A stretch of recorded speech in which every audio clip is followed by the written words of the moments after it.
Yeah, just this, it's taking a complete chance. You can have people come round and tell you, like surveyors tell you, yeah, it's possible. You might get planning, yeah, it's very likely. There's one down the road that just got passed the other day. However, nothing solid. So you buy the piece of land and then could quite possibly you not turn it into a mobile home park. But if you didn't, then obviously you try and build a house on it or try and make use of your land somehow because you don't just want it for horse grazing. So what stops you from building upwards then, and building a block instead of having this mobile park on it? I haven't got a clue. I couldn't tell you what stops building up. To be honest with you, I have seen. Because wouldn't you make more money if you built block of flats? They've got to be. It's why it's called a mobile home. They have to be on wheels. Right. So underneath that brick skirting, Yeah. is wheels and a chassis. Okay. Mm. So, and when you say you own a mobile home park, what does that mean? Does that mean you've got 20 on this site? It could Or be 10, one? it could be 20, it could be 15, it could be 50. On mine, I've got 45 and 20. So I've got one that owns, it's got 20 units, and I've got one that's got 45. So you got one near Essex, right? I've got one in Basildon, and then you got one near Dunstable, is it? in Dunstable. Yeah. How do they differ? Well, one's twice the size for a start. Pretty much they're very similar. Okay. And so outside of this, what else do you do? Because this is all passive, no? Well, of course it is, and again, it doesn't keep me busy enough like a full-time job. Like, once the rent's paid, and there's a lot of jobs on there that I can't do. I'm not an electrician. I can't fix lights. I can't cut trees down. I can lay tarmac, but I would still rather subcontract someone to do it because I'm not the best. But these are the jobs that are carried out. I can unblock drains again because I had a drainage company when I was 16 years old, but I'd get someone to do it. But these are the sorts of jobs that come up. Or if a chalet needs siting and there's concrete bases that need laying, I can go there and do it. But this is not a full-time job. So in my spare time, I'm always looking for new business ventures. My newest business venture at the moment, I've started a WhatsApp community. Okay. Right.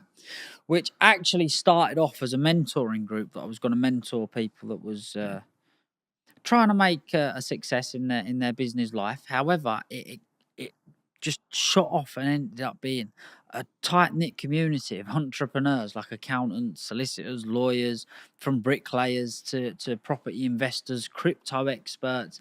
And it just ended up being the complete place to be. And everybody was literally feeding and buzzing off of one another, using each other's services. And it ended up taking off. So now it's literally a networking group. You come inside the group to network and see if you can find an investor or if you can get help on the property prices or whatever it may be. For example, if you wanted to buy a property in the middle of London today, you will get 5 different opinions on how much they value it, whether it's a good buy, what you'd get R2R in it, or whatever it may be.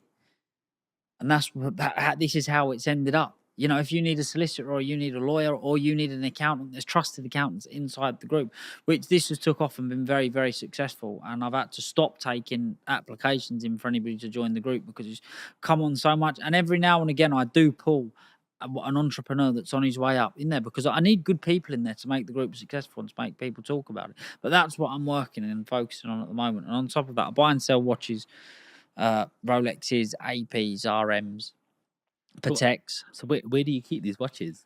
I have a safety deposit box in Hatton Garden. Okay. And is that where you show people the watches? No, I have an office in Hatton Garden. Okay. And how do you know how to check for these watches? Like, how did you train yourself to know if this is real or not?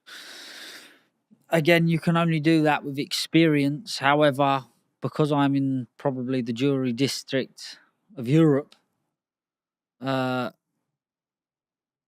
the jewelry capital of Europe, I'm very privileged that I can run it to somebody or I can have someone in the office pretty quick that is an expert that can check. And that is the only way I'd say the best way of checking is to get an expert, look under it and a glass. Because to be honest with you, they're bringing out extremely good fakes and replicas.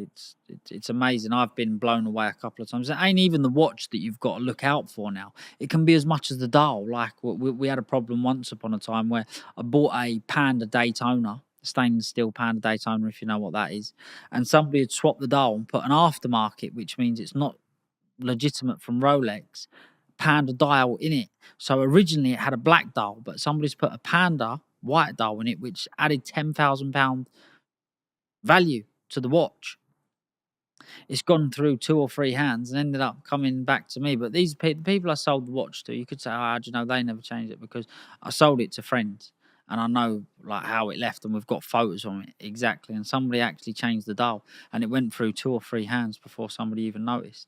Wow. So they're taking parts Parts, yeah, pretty out of much, these yeah, watches. yeah, Wow. and replacing that with a replica. So your watch is real, but dials can vary. A dial in a Rolex, especially a couple of years ago, could be the difference between 20, 30, 40,000 pounds, maybe more sometimes. The same watch, different dial, 20, 30,000 pound more money, maybe Wow. more. Wow. So what's your favorite watch? Date 840 Rolex Okay. And TBR. yeah, Mm. I'm sure one of my editors will put that on the screen right Yeah. now. um, if somebody's thinking of buying a watch right now and they're Mhm. thinking, look, I want to buy a watch as an investment, I might have 15, 20 grand to invest in a watch. What would you be investing in right now? Yeah, anything between 10 and 15,000 pound at the moment. It's a very volatile market. They're selling and they're doing good. To be honest, I genuinely believe they're going to go back to where they was at some point. I don't know when. I think once all the wars have stopped in Ukraine, in Palestine, when all this has calmed down and the world becomes, I don't think it'll ever be normal, but a lot more settled place, or settled for a while, I think that will help. And the prices of watches will go back up. And at the moment, they're at their cheapest. If you're looking to buy a watch to invest in, now I would say is the best time. Listen, who knows? We could wake up tomorrow and they could drop. Mm-hmm. But I'd say now is a good time to invest or to buy one. Which brand? Rolex. Rolex is very safe. AP, beautiful watches. When the dip come, they got hit hard. I actually, I believe that I believe that, one day they was just going to go pop. We've seen this before. With Frank Muller was very popular in England. Now you very, very, very, very, very rarely see one. But Rolex, I think Rolex are pretty solid. That's where I'd put my money anyway. Well, thank you for that. Or Patek. Patek, Yeah, yeah. Patek's good. You come from a gypsy traveler community, Mm. and even I was in the gym this morning, and I went, so one of my friends was talking to me. I was talking about the podcast, and he goes, "Who you got coming on today?" I said, "I got this guy called Alfie Best." Mm-hmm. I was like, "He's from this background." He goes, "I'm from that background," and I was like, "Oh, okay, yeah." One of the things I want to talk to him about is, he's converted to Islam, and he goes, "Oh, what? Like, what? Has he met a bird then or something?" And I was like, "No, I think he actually, had a few friends or what. I Mm-hmm, want to find mm-hmm. out really what got you into it." But he was in sort of disbelief. Do you know what I mean? When you see like Tyson Fury in the Mm-hmm. ring, the first thing he says, "My Lord Jesus, Mm-hmm. Savior Christ," sort of thing, and it's like a big community around that. What made you sort of, go into Islam? Cut a long story short, I've said this story a million times. It's a very good story, actually. So my friend reverted, and we was going to his mum's shahada. She was going to take her shahada. I said, "Can I come in and see what it's all about?" I went in there and I felt an amazing feeling that I'd never felt before. I asked the imam that I had met on that day for a Quran. I took a Quran, I started reading it, and I really enjoyed it. I read it twice, and after I read it twice, I went and took my shahada. But I was very compatible with everything that was in the Quran. I am was very impressed by it, and ever since I've done it, it's helped me an awful lot. Have I sinned? Do I sin? Yes, of course, but I will get my head on the floor and I will pray and I will ask for forgiveness, and hopefully on my day of judgment, that's enough. And I want to spread peace in the world. That's what Islam's about. It's a beautiful and peaceful religion, and I'm very compatible with that.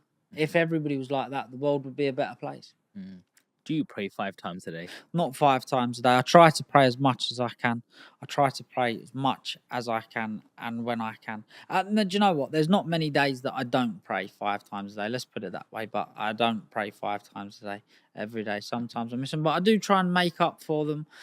I do. My intentions are 100% to do it. If I miss it, it will be due to because I'm carried away doing something. What do your family think about it? At the start, they was curious more than anything, but they was again, it come out of nowhere. It was a little bit of a flash. We've never really been religious people. I've never really been a religious person. Like I was a Christian before, but I'd never ever gone to the church once, unless it was for a wedding, christening, or a funeral.